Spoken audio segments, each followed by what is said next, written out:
بسم اللہ الرحمن الرحیم۔ السلام علیکم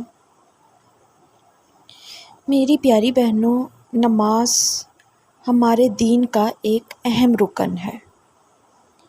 نماز کی معافی کسی بھی صورت میں ممکن نہیں۔ نماز ہر مسلمان مرد و عورت اور بالغ بچے پر فرض ہے، خواہ وہ بیمار ہو یا سفر کی حالت میں نماز ضروری ہے۔ دن میں 5 وقت اللہ کے دربار میں حاضری نہایت ضروری ہے۔ اگر سفر کی حالت میں ہو تو قصر نماز ادا کرو۔ اللہ تعالیٰ نے اپنے بندوں کو سہولتیں تو بہت دی ہیں، مگر ہم ناشکرے لوگ ان سہولیات سے فائدہ بھی نہیں اٹھاتے اور نہ ہی نماز کی پابندی کرتے ہیں۔ اللہ فرماتے ہیں کہ کھڑے ہو کر اور جماعت کے ساتھ نماز ادا کرو۔ اگر بیمار ہو اور کھڑے ہو کر نماز ادا نہیں کر سکتے تو بیٹھ جاؤ، لیکن نماز پڑھو۔ اگر اتنے بیمار ہو کہ بیٹھ بھی نہیں سکتے تو لیٹ کر نماز ادا کرو، اور اگر مفلوج ہو گئے ہو اور حرکت نہیں کر سکتے تو اشارے کے ساتھ نماز ادا کرو۔ میری بہنوں، یعنی کسی بھی حالت میں نماز چھوڑنا جائز نہیں۔ نماز کے لیے وضو ضروری ہے، لیکن وضو کے لیے پانی کا ہونا بھی ضروری نہیں۔ اگر آپ کو پانی میسر نہیں ہے یا آپ اتنے بیمار ہو کہ پانی آپ کو نقصان دیتا ہے تو آپ مٹی کے ساتھ وضو کر لو اور وضو کی سنتیں پوری کر لو۔ ہم نماز کو اللہ کی طرف سے خود پر مسلط کی جانے والی ایک ڈیوٹی سمجھتے ہیں، اسی لیے کبھی ادا کرتے ہیں اور کبھی نہیں۔ انسان اصل میں بہت لالچی ہے، وہ صرف وہ کام خوش ہو کر کرتا ہے جس میں اسے فائدہ نظر آتا ہے۔ میری بہنوں، وہ نماز بھی اسی لیے پڑھتا ہے کہ یہ نماز مجھے جنت میں لے جائے گی، مجھے قبر کے عذاب سے بچائے گی۔ لیکن آج میں آپ کو نماز کے کچھ ایسے فائدے بتاؤں گی کہ جس کو سننے کے بعد کوئی بدبخت ہی ہوگا جو خوشی کے ساتھ نماز ادا نہیں کرے گا۔ اللہ میری کمی پیشی کو معاف کرے۔ حدیث شریف میں ہے کہ جب انسان تکبیر کہتا ہے، نماز کے لیے تکبیر کہتا ہے، تو اللہ اسے گناہوں سے پاک صاف کر دیتا ہے، ایسے جیسے ابھی ماں کے پیٹ سے پیدا ہوا ہے۔ اور جب ہم تکبیر کے بعد سبحانک پڑھتے ہیں تو ہمارے جسم کے ہر روئے کے عوض اللہ تعالیٰ ایسی 1 سال کی عبادت کا ثواب دیتا ہے جس میں انسان دن کو روزہ رکھے اور رات عبادت میں گزارے۔ سبحان اللہ۔ اور جب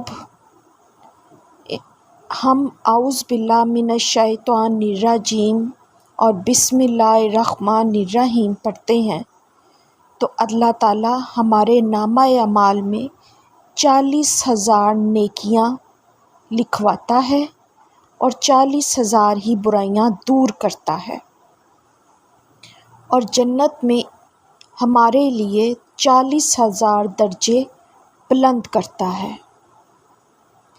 اور جب اس کے بعد ہم سورۃ الفاتحہ پڑھتے ہیں تو ہمارے نامہ اعمال میں حج اور عمرے کا ثواب لکھ دیا جاتا ہے۔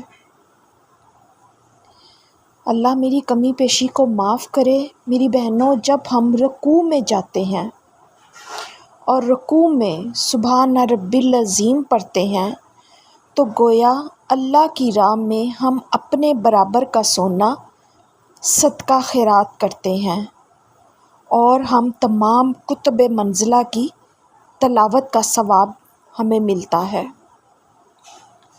اور جب ہم رکوع سے سر اٹھا کر سمع اللہ لمن حمدہ کہتے ہیں تو اللہ تعالی ہماری طرف رحمت کی نظر سے دیکھتا ہے، اور جب ہم اس کے بعد سجدے میں جاتے ہیں اور سبحان ربی الاعلیٰ کہتے ہیں تو اللہ ہر آیت قرآنی کے بدلے ایک غلام کو آزاد کرنے کا ثواب دیتا ہے، اور تمام دیو اور پریوں کے شمار کے برابر نیکیاں اللہ تعالی ہمارے نامہ اعمال میں لکھتا ہے، اور اسی قدر برائیوں کو ہم سے دور کر دیتا ہے، اور جنت میں اسی قدر درجے ہمارے بلند کر دیے جاتے ہیں۔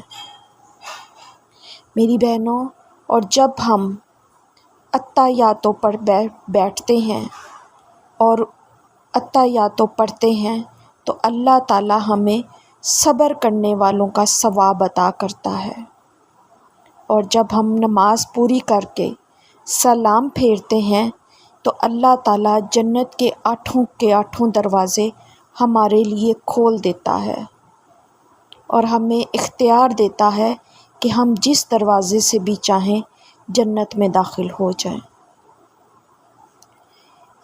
میری پیاری بہنوں اور بھائیوں، حساب کتاب کے بغیر جنت میں داخلہ، ایک روایت میں رسول اکرم صلی اللہ علیہ وآلہ وسلم کا ارشاد ہے کہ جب لوگ قیامت کے میدان میں کھڑے ہوں گے اور اعلان کیا جائے گا کہ جس بندے کا اللہ پر اجر ہو وہ جنت میں داخل ہو جائے، تو دریافت کیا گیا کہ یا رسول اللہ صلی اللہ علیہ وآلہ وسلم، وہ کون لوگ ہیں جن کا اللہ پر اجر ہے؟ اور اللہ کے وہ بندے جو لوگوں کو معاف کر دیتے ہیں۔ یہ اعلان سن کر ہزاروں لوگ کھڑے ہو جائیں گے اور بغیر کسی حساب کتاب میں جنت میں داخل ہو جائیں گے۔ سبحان اللہ، سبحان اللہ۔ میری پیاری بہنوں، اللہ کے ہاں آج ہم مل کر دعا کرتے ہیں کہ اللہ تعالی ہمیں اور ہمارے ماں باپ کو بھی حساب کتاب کے بغیر جنت میں داخل ہونے والے بندوں میں شامل کر لے۔ آمین ثم آمین۔ مجھے امید ہے کہ آپ کو میری آج کی ویڈیو ضرور اچھی لگی ہوگی۔ اگر اچھی لگی ہو تو اسے لائک بھی کریں اور شیئر بھی کریں، اور اپنے نئے سننے والوں کو میں کہتی ہوں کہ اگر میری ویڈیو اچھی لگی ہو تو میرے چینل کو سبسکرائب کریں۔ اپنی دعاؤں میں مجھے بھی یاد رکھیے گا۔ آج کے لیے اتنا ہی۔ اللہ حافظ۔